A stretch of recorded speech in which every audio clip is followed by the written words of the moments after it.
This is a post-Christian podcast.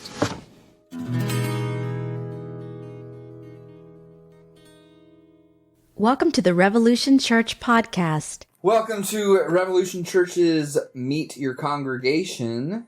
It is me, Caleb, here with Brother Pastor Jay Baker. Good afternoon. Amen. And we are Skyping with our good friends, the Baus, Joshua and Angela. Hello. Hello. They're peace signing us. Guys, you can't do peace signs on podcasts. Only we can see you. No one else can see you. Oh, okay. But you all know how this works. You all have your own podcast as well. Kind of. Kind of. We need to resurrect it. Yeah, you should. But now we can't because we're quarantined. Yeah, that's true.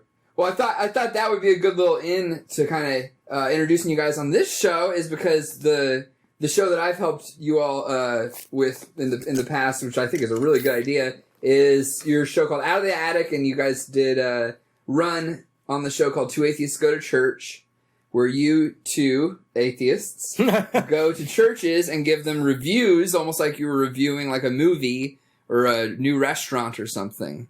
And I think that's like an invaluable tool. I think that's a really, really cool thing. And you're almost doing the church a service by giving an honest... Are we? I really think so. Caleb? Well, I think so. But you all did that for Revolution is what I was going to say. The wafers are a little bit crunchy. Not a wine. What the fuck? No. But I think it's cool that it's called Meet Your Congregation, which is obviously a loose name, but that we can have you all, a couple of damn heathens, a couple of atheists. We don't have the answers either. Well, there you go. We're all screwed. Actually, March was the food drive month for most food shelves in Minnesota. So I was actually supposed to speak at like 6 different churches, but I only ended up going to one. I went to Gustavus Adolphus Lutheran Church. It's this giant church, and they maybe have 120 members. It's crazy. You could probably fit 3,000 people in their sanctuary. Oh, wow. And so I didn't realize how quickly, like, the Lutheran church, especially Minnesota, is dying. And I went to I was supposed to go to another one, and I was like, well, how many people should I expect? And they're like, well, we have 34 members. Wow. And they have a huge building, they've got all this stuff because they used to, be an institution. Interesting. There's lots of churches like that, and some of them still have, like, huge budgets. That's, how they keep the buildings. Yeah. They have to maintain it. They could sell the buildings and rent a place or invest in social media stuff. Yeah. And just become podcast churches. There's a lot of church real estate available in this neighborhood, specifically in St. Paul, pretty soon. So it'd be interesting to see what they get turned into. I know there's a group of people called Ecclesia Apartments that take old churches and kind of convert them into apartment buildings. Huh. Yeah, they did that in Atlanta. Yeah. There's one in St. Paul right by Metro State. It's pretty cool. They kept all the stained glass windows. It was an old Baptist church. Oh, cool. There was one called the Abbey, which was a bar. They turned into a bar and a club. Oh, really? And then a church, that club went out of business, and then the church bought the bar and turned it back into a church. Really? Amen. Resurrection.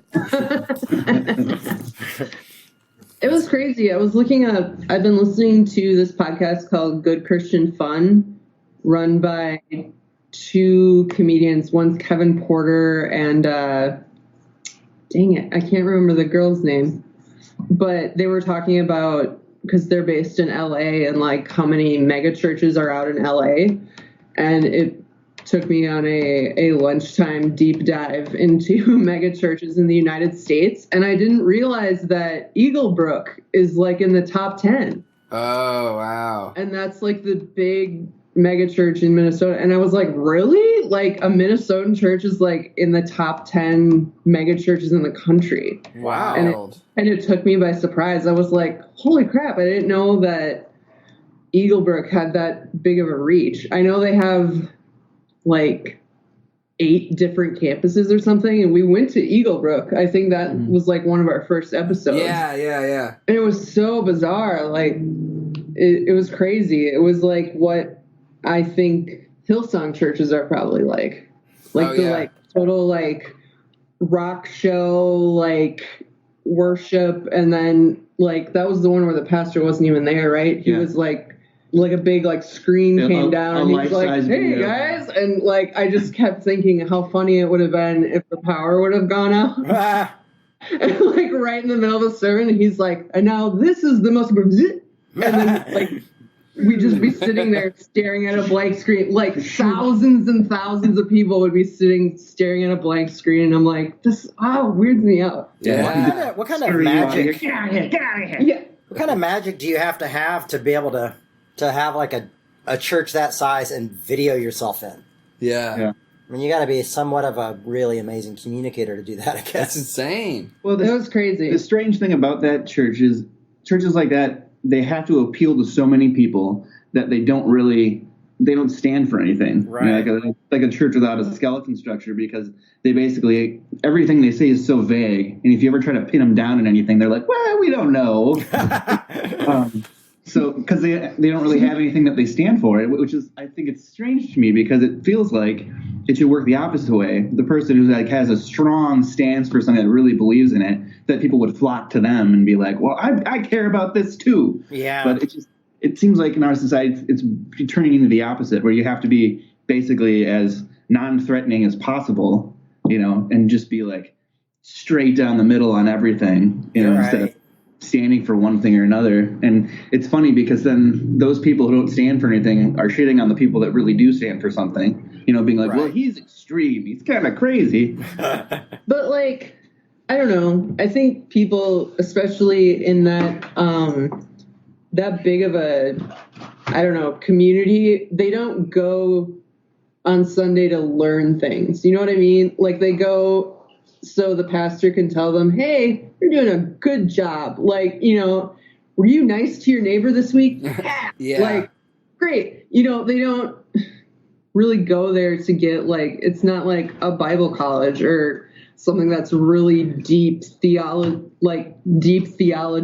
that people are going to go home and be like, okay, like I really need to wrestle with this. And like, then when you get into hot button topics like what is the women's role in this particular church, or what do LGBTQ people have to do with your church, then it's like everyone starts, you know, well, you know, we love everyone, but you know, and then but if, you know, a gay man tried to be like an usher or someone, you know, would they let him? Right. Like, that's when they put the other foot down. I don't know. It makes me all this like, of course gays are welcome in our church, but then they're not given a voice. Like, it just seems so just trying to pacify people, you know, like just go listen to the message. Like you're doing a great job, you guys. And then, you know, go home and meet some friends. And like the other weird thing about Eaglebrook in particular, and I guess we kind of saw that with other churches too, is I was like, well, this must be like a really strong community. And like, because Eaglebrook is everywhere, like, and the moment the the virtual pastor, his whole street,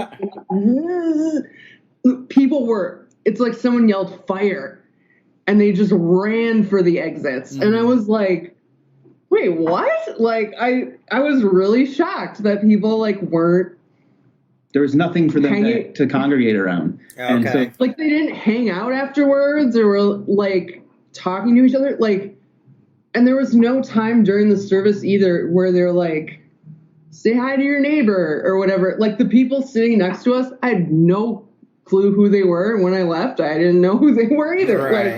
Like, and it was crazy at how fast people were like, okay, church done. I'm out of here. Like, it was crazy. Yeah. And we were taking notes, and people kept looking at us like we were strange. Like he says the same thing every week. What are you taking notes for? That's funny. Yeah, it was funny. But then what church did we go to that had the EDM pastor? Oh, that was Substance. We went to Substance, and an old friend of mine from we used to work at Trout Lake Camp together. She's like, "Hey, Joshua, what are you doing here?" Giving me this weird look, and I'm like, "Oh, we're doing some research for a podcast." And she was like, "Oh shit." Hilarious. She was immediately suspicious. Immediately suspicious. And I was like, "Oh, never mind. Good to see you." And she went right into the back and talked to the one of the pastors quick, like, "Oh shit, someone's here." It made me really suspicious. That's funny. Isn't your mission to get people in the door, and then when somebody comes in, you're like, "Yeah, I've taken an interest in your church." They're like, "Ah!" Hide the bodies. It also seems strange too when I run into people in the church scene that when I was in the scene, I was in the same a lot of the same beliefs that they had. Yeah, they never changed, and it's just interesting to see coming out where I got to so far, just how much my beliefs have changed, over the years, becoming from being a young Earth creationist to I don't know what I am anymore, a Christian atheist sort of thing, because I find the story of Christianity deeply meaningful to me, and it's shaped a lot of my life, and I don't see why all of that's bad. So I don't get atheists who are really angry. I mean, I can get why people are angry at the church, but angry at a faith tradition, I think, is kind of foolish because it has so much to give, in my opinion. Yeah, and it's so diverse too. I mean, it's hard to be like the church, the capital C. Yeah. Because there are good ones out there. Unfortunately, they're usually not the loudest ones. Or the biggest ones. Yeah, and they're usually the underfunded ones. I see the work that Mark Van Steenwick's doing in Minneapolis at the Center for the Prophetic Imagination, and I'm so sad that more people aren't supporting him. He barely gets by. Yeah, and he does really great work. Yeah, and it's frustrating too because he did podcasts 10 years ago. Yeah, and he could never get it off the ground because people were like, podcast, that's stupid. Now it's everybody has a podcast. Uh-huh. It's just I mean, it's in some way, people are just want to be entertained, and when the rubber hits the road, it's kind of yeah, I don't know about that. If you have a lot of money, I guess you can be like, oh, I'll give some money towards that. Yeah. But, it's tough. Well, it's also strange, too, that, certain people just have money so they can just do what they want. So, they, can travel all over the place and, have a social, platform. When you guys interviewed Torsten for Sacred Collective, he didn't say anything meaningful the whole time he was on the podcast other than, stuff about his personal life. That, but other than that, he didn't explain what warehouse theology was at all, other than he has an office and we're going to go do theology together. Uh-huh. And I was like, What do you mean theology together? And you just kept bring around the word hermeneutics. I'll just confuse them. It's the study of interpretation, how you would interpret something. But I was waiting for him to say anything meaningful, and I was like, this is what he does all the time. That's why he got let go at United. I don't know if he got let go at United. I shouldn't say that, but that's why that didn't work well, because it's just you can't tell somebody about this amazing product and not have anything in it, Yeah. And the shoebox is really cool. Just believe me. You love it. And I love Torsten, so if he hears this, I love you, buddy. Yeah, it does. It's kind of like what you were saying earlier, Angela, about that type of church. And I haven't been to any of the ones that you're specifically talking about, but it makes for a weird environment when everything on the surface level is so fluffy and inviting and of course everyone's welcome, but then you have to observe it, in application to even get any of the below the surface more legalistic fundamentalist kind of persuasions that they have, as far you were saying, with a gay guy wants to be an usher or something, a deacon, and isn't allowed to, it's you would never, they never would just obliquely just say, these things that are not welcoming, but then you have to be around it and see breathe the toxic air to see, exactly where things are falling apart. But on the surface, it's so Josh, you were saying, with certain types of theology stuff, it's so so welcoming. Now we're talking to a cat on Skype as well. We had a dog last time. Yeah, so it is weird because it's like I attended a really cool church. Well, I thought was a really cool church in Atlanta for a year, and I was like, "Oh, I love this church." And I've never been a member of a church where I like went through the class or anything. And I was like, I'm going to go to the class and become a member of this church. And I was still doing Revolution, but this was on a different day, so I was really dug it. And as soon as I went into the membership thing, I realized they were like neo-Calvinists. Like women can't speak or preach in the church and this and that. It just never hit me because one of my friends who's pretty much an atheist, she went and she volunteered for the church and worked with them. And it was like this really cool thing. And then I was like, went to the membership thing and I'm like, what? And then you have to be like under their authority. It was all this crazy stuff. And I was like, I can't even come back. Like, not much less can I not join your church. I disagree with it to such an extent that I can't even come back to the church. It was really kind of a bummer. Yeah. It's a bummer. Because they worked so hard to do this everybody's welcome vibe and preached all these sermons about grace, which I thought were amazing. But then when you realize, oh, well, grace is only for the chosen few, it was like, oh, that's why it's amazing, because only a certain group of people get it. Yeah. You know, The one thing we didn't really mention when we did the podcast is how monolithic the churches were too. So like they were, all the ones we went to were predominantly white evangelical. So it's not, there's like no diversity. Like the most, like I think one church had like a token like Latino guy in the worship band, you know. right? But that was it. But there's no, it was very segregated. Like not on purpose, but I mean you might as well have had it be that way. Right. You know? There weren't any signs up. There didn't need to be. It's just a weird thing that I don't think the church has dealt with yet, and it has dealt with it poorly. Right. Yeah, that's interesting. Yeah, like trying to still accommodate to like woke culture on the surface level, you know, and then still having all these conflicting kind of roots, I guess. Well, Hillsong is that way. Yeah. I mean, they're really super hip, super cool, but if you're gay, no way, you know. But if you ever saw one of their services, you'd be like, oh, this is cool and inviting, and the pastor has like a leather vest on, and, cool hair. That's how you know he's cool. Cool shoes, and, Pastor, don't forget your leather vest before you go out there this And I'm morning. not The leather daddy. I don't know how you're, but where's Robert? He needs to wear it. I've been confused for that, to be honest with you. I have been hit on by leather daddies before church. Really? Literally showed up because I had a black bandana in my back pocket, leather jacket, captain's hat, and they came up and told me they had rope in the car, and I was like, I don't understand what you're talking about. Oh, Yeah. That's awesome. Yeah, so, yeah. I love that story. Oh, It never gosh. gets old. It was so funny. I remember the morning that happened. Yeah, and I was like, the guy was like, oh my God, I'm so horrified. I had no idea, because I guess I had all the signals going out. And I was just going through the divorce, and I was like, buddy, I'm like, don't worry about it. I'm like, you've made my day. Just to have anybody who, like, especially two guys, think I'm attractive enough to go be tied up, and whatever. Like, that made my day. I was like, thank you so much. I appreciate it, that's amazing. So, don't be horrified. I'll take it.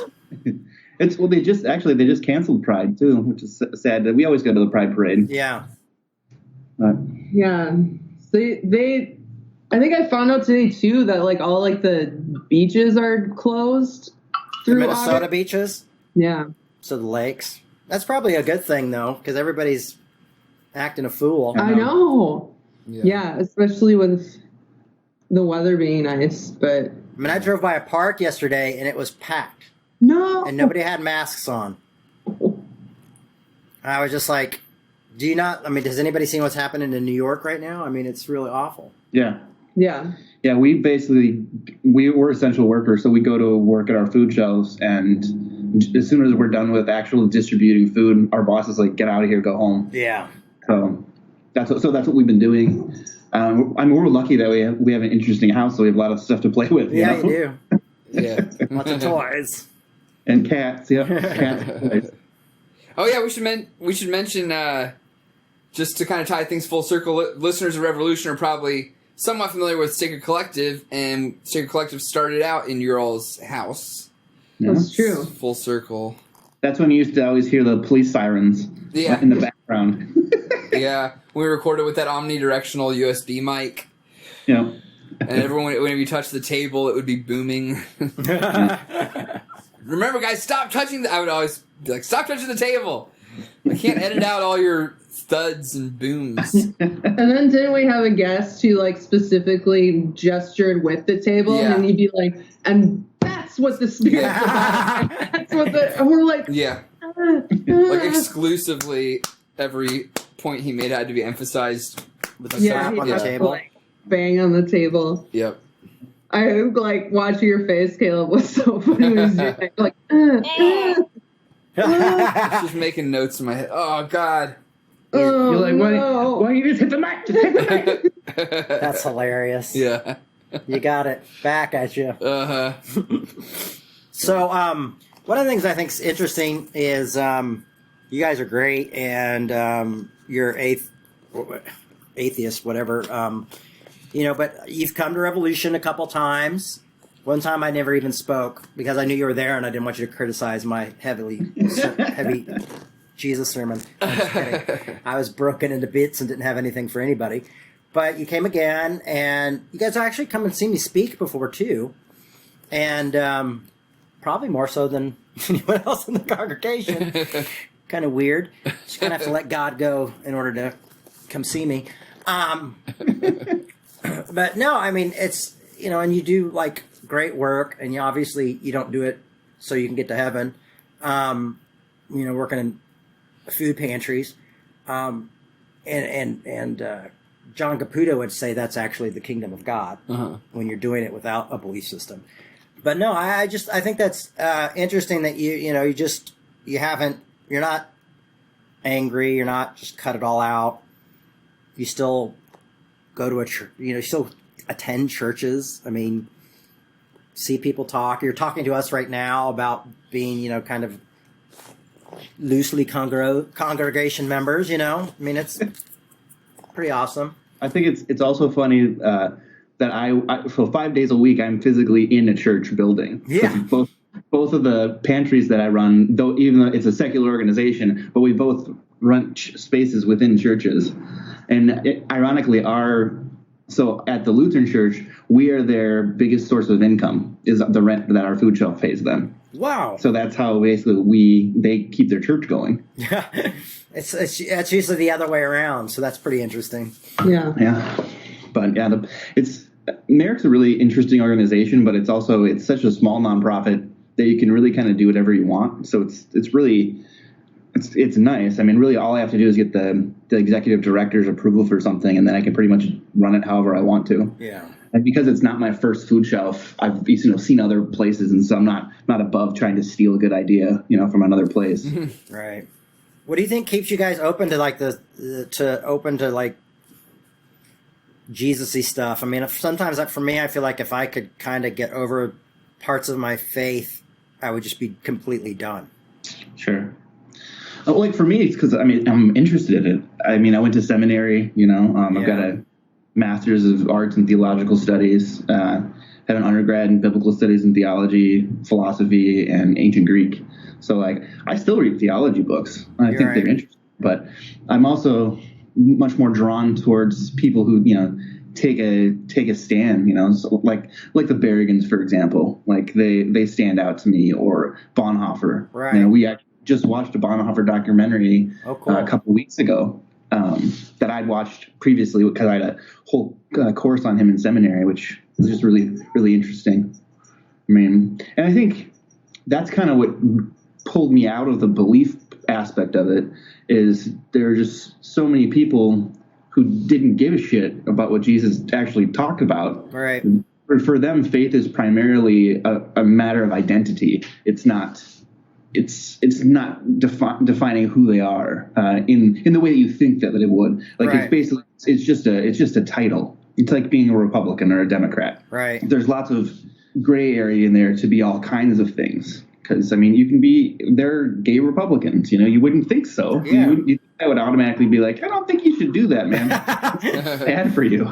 But so I think for me, it was always trying to get to the truest form of Christianity, trying to find the root. So like first century Christianity is kind of my jam. Yeah. But like that's also hard because there's almost no records other than the New Testament. Yeah. So it's kind of hard to even know what Christianity would have been like and how much it was changed by one person, by Constantine. Yeah. So, and I think right there's so many, beliefs that Constantine put into Christianity. They're so thoroughly not Jewish. Yeah. They're very, very pagan, and pointing that out to people pisses them off. It does. And so the stuff that I'm interested in is also the stuff that would get me in trouble anyway. So like most churches wouldn't be able to have me, come and speak or do something because they'd be like, man, he just put a hole in this boat for me, and like we're supposed to be lifting people up, not bumming them out. Right. Yeah. You tell them we're probably the first non-violent religion, like completely non-violent religion of the time, and that people were seen unpatriotic because they wouldn't go, they would be killed because they wouldn't kill. First century Christianity is really bizarre. I mean, it's just so different than what Christianity has become. Sure. Like, even the Eucharist, like that would be abhorrent to a Jew, like drinking blood and eating flesh, like even symbolically, like that would just make them unclean. It's a thoroughly pagan practice that is all of a sudden became Christian, Yeah. Nothing to do with it. Like, so I think those are the things that kind of drew me out of Christianity, especially because usually the people who agree with me are atheists to begin with. And they're like, well, of course. And I'm like, this is really interesting. Don't you think it's interesting? And they're like, oh, stupid. And you're like, okay, I don't really have a tribe, So I have a few good friends that are religious that I hang out with a lot, So like me and Mark Van Steenwick try to get together and do dinner like once a month, just to talk and hang out. But I feel like there's so little space for like, I don't think I could ever do that for a living, Right. Even though I'm fascinated by it. I do it for a living and wish I was more fascinated by it. I think I used to be angry atheist for sure. And I think two things kind of have switched me from that. One, hanging out with you all the time. That you can still be interested in it and not like have to uphold all these like weird evangelical standards or whatever that I don't agree with. It's also like we have a lot of conversations be like even in seminary when you're like, if you start to question the Trinity at all, like people are like, just shut up, all right? It's complicated. Yeah. It's a mystery. Nobody. Don't you love God's mystery? Yeah. I heard that so many times. That's when such I a was cop out. But yeah. I think I was actually just reading a book before we started doing this. I've been really interested in like the trauma of leaving the church, how it's different for men and women. And I think like a lot of the trauma that I went through in like my deconstruction and just being in the church in general had to do with being a woman and being a woman who wasn't necessarily like super feminine or, was loud and weird and not like, here, I actually have the book. Oh yeah. Pure by Linda K. Yep. Linda K. Klein. Okay. And I just started reading it and it's really interesting. Like the first chapter talks about how women and shame are linked in the church and how a woman going through pain is seen as more holy than a woman who's actually happy. Damn. Wow. Yeah.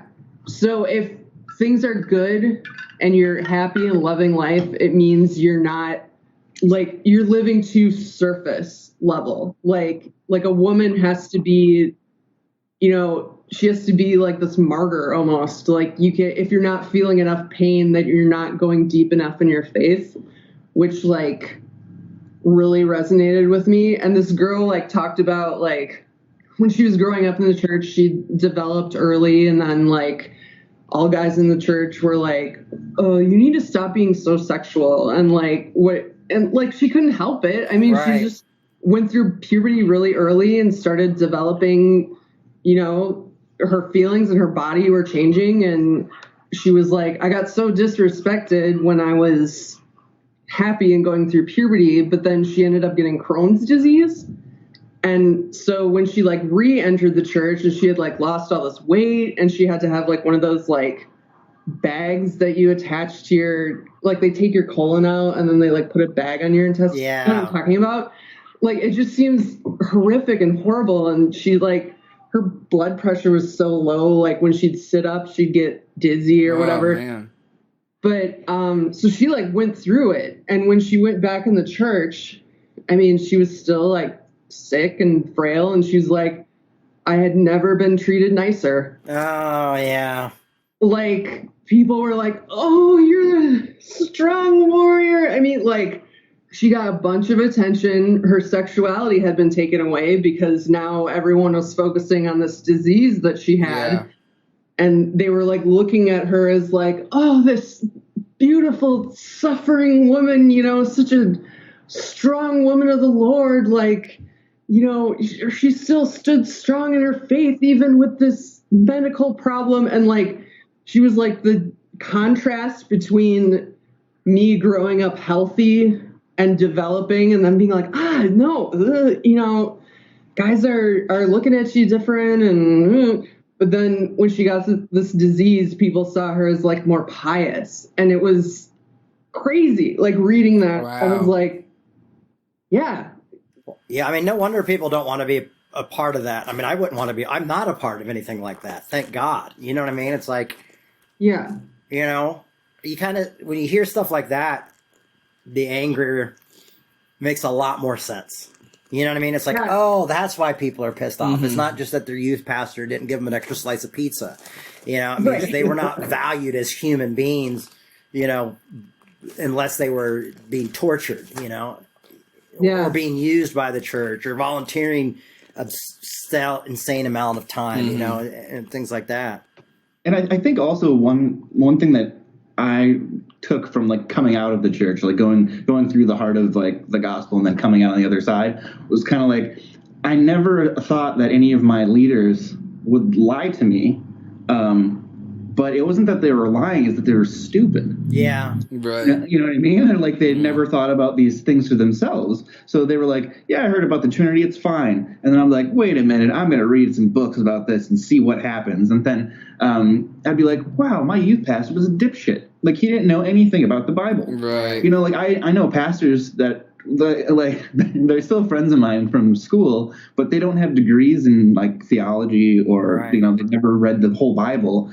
And so when they have a question about something, they'll call me and be like, can you explain this to me? And then I'll tell them. And they won't like my answer. So as soon as they hear something that's contrary to their faith, they just shut down. Mm-hmm. And they're like, well, you're just a pissed off atheist anyway. And I was like, no, I really care about this stuff. Yeah. I really think it's interesting, but I don't understand why you would elect someone to be like your pastor that doesn't know anything about their faith. Right. Yeah. And that happens a lot in evangelical churches. Oh, yeah. I mean, and it gets passed on to family and things like that. I mean, I'm glad I grew up evangelical in a way because I was able to be a high school dropout and then go into the church. But it also came through me studying and reading the books that you're talking about. And like, I want to find all this stuff out, you know, and just mind boggled like by the information I was getting, you know, but all I wanted to do was share it with people. So that's why I kind of stayed in the church that's why I stayed in the church rather than leaving. Because I was like, oh, wait, this is actually good news. That's this shitty stuff's kind of they made a mistake or something. You know what I mean? I was like, I just wanted to be like the church exposed, you know? Just be like, It's funny too how like all the shady parts of the church were just the stuff that they made up, you know? right. A lot of that is true.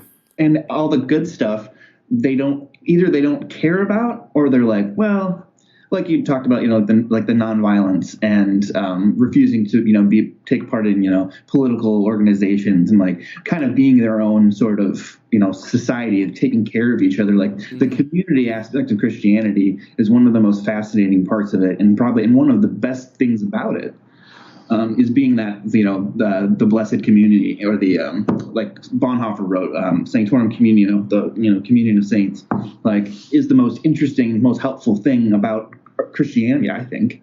But it's Right. also that's kind of been stripped away and taken away And so we're all going to buildings together, but we're not actually in community with each other.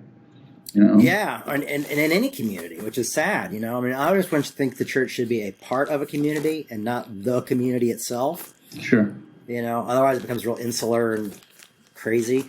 Yeah, I mean, it's tough. I mean, that's why I started out, but now I think I get more for theology from philosophers and punk rock icons, like lately, like Joe Strummer and John Lydon and people like that, because they're just intelligent people, that did something different, and I'm like, okay, maybe that's kind of where Jesus is for me, and this and that. And so my theology now is just coming from all sorts of places, probably not the most popular places for preachers to get their theology, but, I don't know. I just have to do it my own way and figure it out, Yeah, and that's great, but a lot of pastors aren't like that. Yeah. Like everybody shut up and do your jobs, It's like they have, their whole hierarchy. It's funny because I hang out with a lot of pastors because I'm at churches all the time. And it's funny the things that they're interested in and like the kind of hobbies they have. I find that please explain. Yeah, right. I don't want to name names, but like one pastor at one of the food shelves I work at, like I would totally go out after work and have a beer with him. Like he just loves to talk, and he's a fun guy, and we got to know each other because a pipe burst in the church inside of a wall, and so there's water rushing out both sides of this wall, and we had to just figure out how to fix it together. So we had to like run through the whole church building, try to find where the water shutoffs were. We couldn't find those for like half an hour. So there's water just gushing out of this broken pipe on both sides. And we both just got shop vacs and just shop vacked up all the water for like 3 hours. But it's just such a fun story to have between the two of us now. It's like we were on the front lines together. Shared experience. The Wailing Wall. I was never in the military, but that's what I assumed it would be like. Did the leak leave a stain that looked like the Weeping Virgin? No, I wish. He's sending us a message. Most cool stuff like that in my life. Well, it's funny. I mean, you talked about getting spirituality like from people like Joe Strummer and John, and like those people really helped me through my deconstruction. Like the thing I miss most about church is like the built-in community. Like even though I'm sure Heather or whoever didn't want to ask how my day was, she did it anyway because I was in the church and whatever. But leaving that and like looking for that community, like the punk rock and metal community were like so inviting and so like just wonderful. And there's a great story. I just went to go see Refused before like all of this. They're like one of my favorite bands of all time. And I went by myself, which is totally cool. I know Josh wouldn't have enjoyed it. And it was like 11 o'clock at night and you're an old man. But, so I went by myself, and I totally don't mind that at all. Like, I'm a huge loner and kind of always have been. And you accept that about me and know that it's not a personal attack. But so I was at the show by myself, and like there was this group of these like 5, I call them metal dads. Like they were like maybe like late 40s, early 50s. A couple of them looked like Hell's Angels, and like the other ones had like shaved heads and like neck tattoos and stuff, and they looked like just fucking hardcore. And one of them came up to me and he's like, and I know to be like extra hyper aware when I'm out by myself and I'm a woman, like that's just the world we live in. So one of them comes up to me and he's like, hey, are you here by yourself? Immediately I'm defensive. I'm like, yeah, and I'm married. Like, I just like so short with him. And he's like, oh, no. That's not what I meant. He's like, me and my friends, and he points back and all these guys are like, he's like, we saw that you're here by yourself. So if anything happens that you don't like, let us know and we'll handle it. Oh, wow. Nice. And I'm like, yeah. Metal dad. That's so sweet. And like, it just like, like, that's the punk rock community. That's the metal community. Like, they were there. I mean, yeah, there's going to be dicks in every community. Yeah, of course. totally. But, like, those 5 dudes were there, and they're like, we just want you to have a good time, but we also want you to be safe. So if some nonsense starts happening, you tell us. Nice. Like, and it Very didn't, cool. and like, it didn't come across as like condescending. Like, Yeah. normally I would have been like, okay, you think I'm like a dumb 18-year-old, you know, but they said it in such like a nice, like, communal way. Like, yeah, we get it. Yeah. You're married and your husband probably didn't want to come to this hard ass show. Like, we get it. And like, but they were just so nice about it. And I was just like, bless the punk rock and metal community. Like, I've met more good people from that community than bad people. Yeah, like, me too. Let me just put it that way. Like, I mean, I don't know. It's just great. And like, just people you wouldn't expect. Like, I remember we were at Target that one time when you bought me, we went to go see The Damned. Oh, and awesome. Joshua bought me. That was a great show. God, I'm they were sure. so good.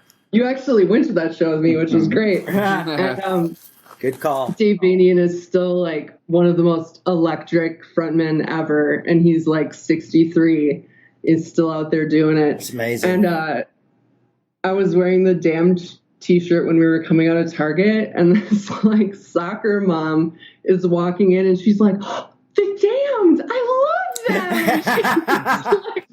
And just, it like made my whole day. And I was like, did you go see their show at the Final Night? She's like, yes, it was so good. And like, just that immediate connection. And it just like made my whole day, and it made her whole day. And just, I don't know, like transitioning from the evangelical community to like the punk rock metal community. And I mean, even when I was an evangelical Christian, there was like an evangelical punk community, which I was a part of, like MXPX and Slick Shoes and Dogwood. And You're right. So, I mean, I was used to that, like always feeling like an outsider, but then like transitioning into that secular world, I thought people would be like, oh yeah, okay, MXPX, or, you know, like, right. be like jerks about it. They were like, oh yeah, come on in. Like, this is just great. Right. Like, I don't know. There's more good punk and metal heads than there are bad, which I've discovered. So yeah, that made my transition a lot easier. And I will defend those communities till the day I die. Nice. Yeah, it'd be cool if the Christian community was more like that. Yeah. But I know.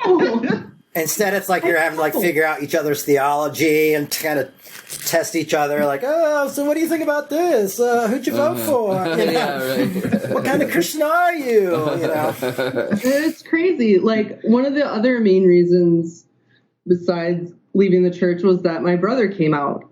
Yeah. And I was the last family member to know because he was scared that I would disown him. And like, my brother and I have always been like best friends, even when we were little. So it was like a record scratch moment for me where like, I really need to examine what I'm doing here. Right. Like, if my brother, who's been like my best friend for how many years, he came out to me when he was like 28 or something. All the rest of my family had known, but I was the one he was too scared to tell. Yeah. Yeah. And like, it broke my heart. I like cried for 3 days after he told me that. Like, I was just, it was the worst like punch in the chest. And I was like, okay, I really need to examine what I'm doing here. Like, that was a big thing too. So I always get up in arms when churches are not LGBTQ friendly. Yes. It's like a big reason that I had left. Yeah, no, I get that totally. That's also one thing that, like, the Twin Cities is this magical bubble of like, you know, we're just such a gay friendly city. Like it's not, I'm not saying it's nothing, but we go out to dinner with her brother and her brother's husband, and we don't think twice about it. You know, no one's gonna mess with us or anything like that. But that's not true everywhere. Yeah. Well, and I mean, before they moved here, they both got out of school with teaching degrees like right when the recession hit. So it was like, if you get a job anywhere, that's where you go. Like, that's what they were told. And both of them got jobs in northern Florida, which is not very gay friendly. Yeah. Them trying to navigate their relationship, and like, I remember hearing stories. They would both coach like the college speech teams, and there were a lot of like queer kids who would join the speech team, and they would go to tournaments like in Georgia and South Carolina and stuff, and they would have to stop and get gas, and you know, they'd be like, okay, like, be really careful. Like, if someone was like particularly flamboyant or something, like, I remember my brother telling one kid, like, okay, queen, like, you need to really tone it down. Like, and he's like, it broke my heart to tell him that. Like, duh, one gay man to another, like, telling what, hey, dude, don't act gay. Like, he's like, I was scared this kid was going to get the shit kicked out of him at this, you know, Carolina gas station because Bob and his trucker friends are going to be in there like, hey, pansy, blah. You know, like, they're just being stupid assholes. Yeah. So I'm just glad they're not in Florida anymore. Yeah. But yeah, it's like, but now it's like crazy because they would go out to eat in, you know, southern Georgia and northern Florida, and they would be like, should we hold hands here? Like, yeah. You know, should we just be business partners on a dinner? Right. Like, you know, but then they moved here and it's like not a thing. So, wow. Yeah. So, I mean, we're lucky to live in an area like that. It's a nice city. It's definitely not like that. No, it's Caleb, not. you've been quiet. How have you been? I've been good. I'm just enjoying I'm getting a free show here. Free live podcast. Enjoying the conversation. Your GoFundMe page went pretty well. Yeah. That's why I'm still afloat for sure. Sweet. Yeah. That's excellent. That and, you know, help in all sorts of different ways. And thank you guys again for putting that food together for me. That helped. No helped problem. a lot. Food's our thing. Food's our thing. Yeah. Cool. Well, we got to move towards wrapping this up. We have another show to do. We have a Loosen the Bible Belt recording after this, actually. Anyway, but yeah, so we always end by just kind of asking. I know you all don't attend regularly or listen regularly, but we just always like to ask if there's anything that we can do better or do more of. You know, just kind of take inventory if anything that we're putting out there is sticking with you, or if there's anything else that we could do that would, you know. Whatever. I know that you all aren't our regular listeners, or you're more of our friends, you know. I listen to Loosen the Bible Belt a lot. Oh, yeah? Actually, yeah. Cool. That's what we're doing next, really actually. Yeah. Very cool. Well, it was good to see you guys. Yeah. I mean, even though it's over Skype, it's been a long time. It hasn't even been that long. It's been like a month. That's true. I know, but it's like March was like 18 years, so. I know. It actually was March Madness for real this time. I know. Lived up to the hype for once. Yep. All right. Well, thank you guys. All right, good luck with Zelda. Thank you. See you guys later. All right, talk to you Bye, guys. Bye. Bye. We'd like to remind you that our ministry is supported 100% by listeners like you. To make your 100% tax-deductible donation today, please visit revolutionchurch.com/donate. You can also learn more by clicking the donate section on the website. If you enjoyed this show, you might also like Loosen the Bible Belt with Kristen Becker and myself, Jay Baker. I know from having two partners who passed away that people love to text a dead person's cell phone. This is a thing. Have any of the three of y'all ever texted a dead person's cell phone? No. No, because you understand they're not looking at it, right? I don't know. It's right. I've listened to their voicemail before, but never texted them. Right, because voicemail, you're listening to the outgoing message so you can hear their voice, right? Right, yeah. Yeah, but like both my partners who passed away, I mean, hundreds of text messages. And they weren't meant for me, so I just turned the phone off because I'm like, I'm not supposed to look at this, you know? I mean, I definitely shouldn't reply. That would be terrible. So I got like 3 of those messages, 3 or 4. And I was like, all right, so people think I'm dead, so I have to go on social media. So I think what happened is because I wasn't on social media and there was like a little bit of a rumor mill, like people just, I guess, assume that I died. I guess they assumed. I don't know. nobody will admit that they thought that. Like when I posted, "Hey, I'm not dead," nobody was like, "Oh yeah, I heard." Everyone's like, "Oh, I didn't hear that rumor." Nobody's ever going to tell me they thought I was dead. But also, anyone could have checked it with anyone. My girlfriend, my 2 roommates in the queer community, like literally anyone you could have checked it with. That's like that social necrophilia. People love a dead person, you know? It does keep them occupied for a few hours online.